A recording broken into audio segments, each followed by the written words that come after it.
안녕하세요. 이번 영상에서는 종합소득세 중간예납에 대해 알아보고 프로그램을 이용해 중간예납 추계액 신고서를 작성해 보도록 하겠습니다.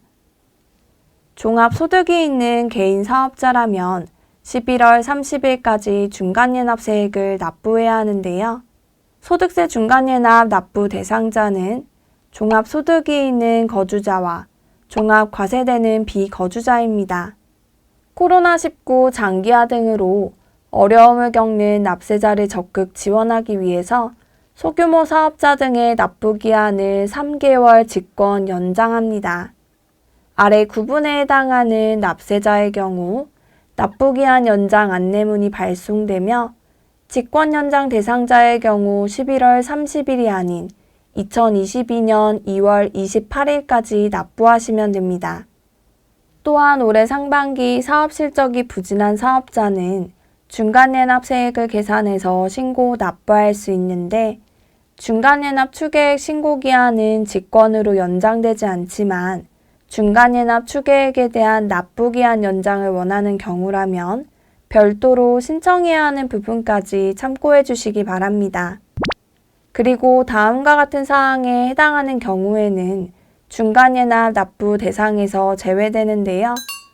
대표적으로 올해 사업을 새로 시작하거나 이자, 배당, 근로, 연금 또는 기타 소득만 있는 경우, 그리고 중간예납세액이 30만 원 미만인 경우에 납부 의무가 없습니다. 중간예납세액은 2020년 기소 과세기간 종합소득세의 2분의 1로 다음 계산식으로 계산됩니다. 중간예납 기준액의 2분의 1에다가 중간예납 기간 중 토지 등 매매차익 예정신고 납부세액이 있는 경우 이를 차감해서 계산합니다. 여기에서 중간예납 기준액이라는 것은 2020년 귀속분으로 납부한 세액 총계를 의미합니다. 이렇게 계산된 중간예납세액은 관할 세무서에서 납세고지서를 고지하고 중간예납세액은 11월 30일 화요일까지 납부해야 하고 중간예납세액이 1,000만 원을 초과하는 경우 분납할 수 있는데요. 납부할 세액이 2,000만 원 이하라면 1,000만 원을 초과하는 금액을, 납부할 세액이 2,000만 원을 초과하면 세액의 50% 이하 금액을 분납할 수 있습니다. 중간예납세액은 납세 고지서에 의해서 납부하는 것이 원칙이지만 사업 부진 등의 사유로 일정 요건에 해당한다면 추계액 신고를 할 수 있습니다. 소득세법 제65조 제3항에 따라 중간예납 기간의 소득세액이 중간예납 기준액의 30%에 미달한다면 국세청으로부터 고지받은 중간예납세액을 납부하는 대신에 중간예납 추계액을 11월 30일까지 신고 납부할 수 있습니다. 그리고 소득세법 제65조 제5항에 따라서 중간예납 기준액은 없지만 중간예납 기간에 종합소득이 있는 복식부기 의무자는 중간예납 추계액을 계산해서 신고 납부해야 합니다. 이때 중간예납 기준액이 없는 간편장부 대상자는 중간예납 추계액 신고를 하지 않아도 됩니다. 중간예납 추계액은 먼저 종합소득 과세표준을 계산하고 계산된 종합소득 과세표준에 세율을 곱해 종합소득 산출세액을 계산합니다. 그리고 종합소득 산출세액을 반으로 나누고 공제 감면세액, 수시부가세액 등을 차감해 계산합니다. 또한 2021년 귀속부터 과세표준이 10억 초과일 때 세율 45%로 적용되는 부분 참고해 주시기 바랍니다. 소득세 중간예납 추계액 신고는 중간예납 추계액 신고서를 작성해서 신고하게 되는데요. 프로그램에서는 개인조정 모듈, 중간예납 기타 신고 양도소득세, 지방세 신고 카테고리에서 중간예납 기타 신고 양도소득세에 있는 중간예납 추계액 신고서 메뉴에서 작성합니다. 중간예납 추계액 신고서를 작성할 때 중간연합 기간으로 회계기간을 수정해야 하는 것은 아닌지 궁금하신 분들도 계실 텐데요. 기본적으로 변경하진 않지만 1월에서 6월 소득 금액을 몰라서 가결산을 통해 소득 금액을 확인해야 한다면 회사 등록에서 회계기간을 변경해서 진행합니다. 중간연합 추계액 신고서는 중간연합 추계액 계산 탭과 종합소득금액 산출 근거 탭으로 나눠져 있는데요. 먼저 중간연합 추계액 계산 탭에서 중간연합 추계신고 사유부터 보도록 하겠습니다. 중간연합 추계신고 사유는 소득세법 제160조 제3항에 따른 복식부기 의무자가 직전 과세기간에 납부하였거나 납부할 세액이 없었으나 해당 연도 중간연합 기간에 종합소득이 있는 경우와 중간연합 추계액이 중간연합 기준액의 100분의 30에 미달하는 경우이며 이 중 알맞는 사유를 선택합니다. 그리고 중간연합 세액계산 항목을 입력해서 중간연합 기준액을 산정하는데요. 선택한 사유에 따라서 중간연합 세액계산 항목을 작성할 때 유의할 사항이 있습니다. 1번 사유로 선택해서 신고한다면 중간연합 세액계산 항목들은 작성하지 않으며 2번 사유로 선택하는 경우 중간연합 기준액이 60만 원 미만이면 신고할 수 없습니다.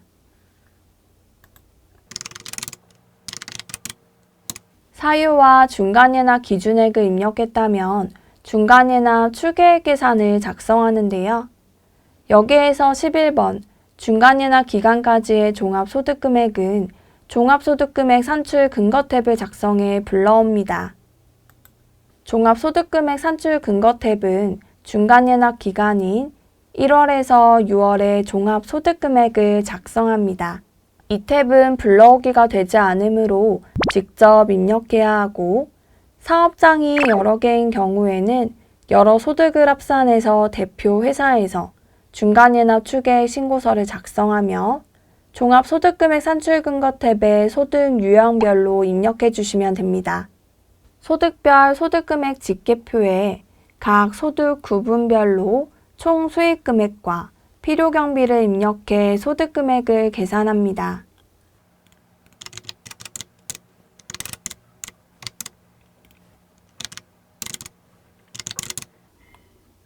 입력할 때 주의사항으로 근로소득에 대한 필요경비, 즉 근로소득공제는 2천만 원 한도로 공제되므로 2천만 원을 초과해서 입력하지 않도록 주의해 주시기 바랍니다.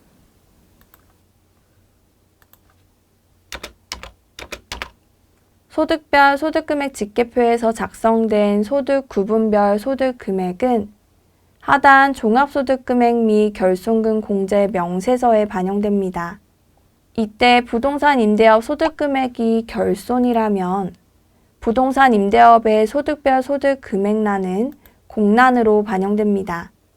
결손금 공제 순서에 따라 사업소득 결손금 공제액이 반영되고 결손금 공제 후 소득금액이 확정되는데요.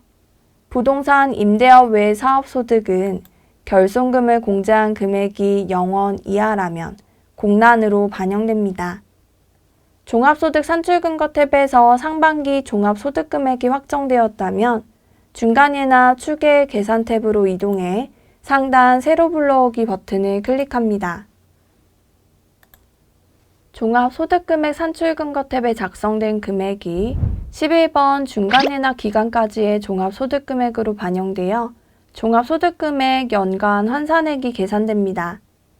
만약 중간연합 기간의 종합소득금액이 음수, 즉 결손이라면 11번에는 0원으로 반영되므로 금액을 수정하지 않도록 주의해 주시기 바랍니다. 2월 결손금이 있다면 13번 항목에 입력하고 종합소득공제 금액도 입력해 종합소득 과세표준을 계산합니다. 그리고 세율을 곱해 산출세액이 계산되고 반으로 나눠 중간연합 산출세액이 계산됩니다. 중간연합 기간 종료일까지 감면, 세액 공제액 등이 있다면 해당 항목에 입력해 최종적으로 중간연합 추계세액이 계산됩니다. 24번의 금액이 1,000만 원 이상이면 분납이 가능하다고 했는데요. 현재 납부할 세액이 1,000만 원 초과, 2,000만 원 이하이므로 1,000만 원을 초과한 금액만 분납이 가능합니다. 만약 중간연합 추계액이 30만 원 미만인 경우에는 신고만 하고 납부는 하지 않는다는 점 참고해 주시기 바랍니다. 그리고 금융소득이 있거나 주택 매매업자의 경우에는 하단 주택매매업 해당 여부를 여로 선택하고 산출세액을 직접 계산해서 작성해야 합니다. 신고서 작성이 완료되면 저장 후 마감합니다.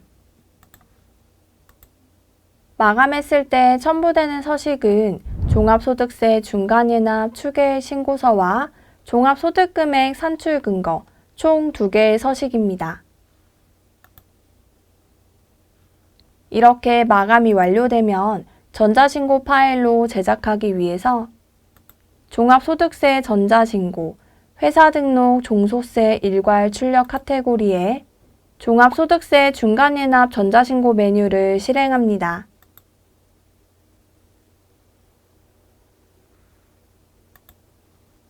전자신고 제작 탭에서 파일로 제작해 홈택스에서 변환 제출합니다.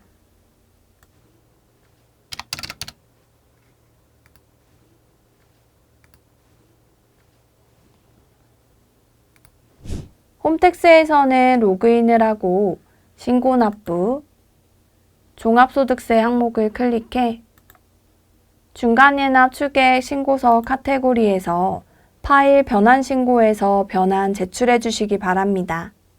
감사합니다.